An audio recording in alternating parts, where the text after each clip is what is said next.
नाज़िम वगड़ वेझो तेज़ रफ़्तार गाड़ी जे टक्कर में वाटड़ फौत थी वियो आहे। इन हवाले सां असां टेलीफोन लाइन ते मौजूद आहिनि नादिर अली मोहेरी। जी नादिर अली, कहिड़ा तफ़सील आहिनि?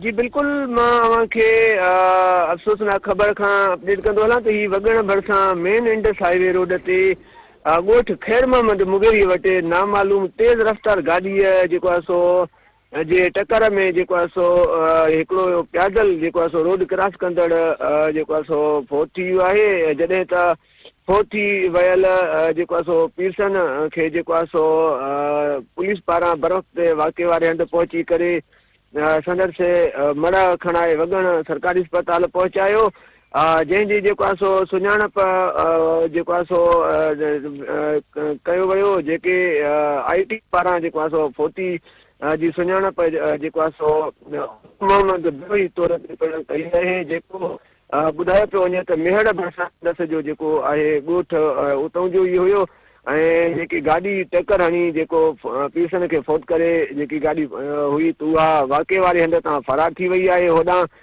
राब्तो करण ते SHO पिणु ॿुधायो त जेके सुबुह सवेर ई वाक़ियो पेश आयो ऐं ऊंदहि सबबि जेकी गाॾी आहे त उन तेज़ रफ़्तार सबबि वाटुआड़ूअ खे जेको आहे सो टकर हणी ऐं फरार थी वियो, जंहिंजी ॻोल्हा जेकी आहे त असां करे रहिया आहियूं। ऐं जीअं ॻोल्हा थी त जेको आहे सो गाॾी जे ड्राइवर खे बि गिरफ़्तार कयो वेंदो, गाॾीअ खे बि तहवील में वठी वेंदो।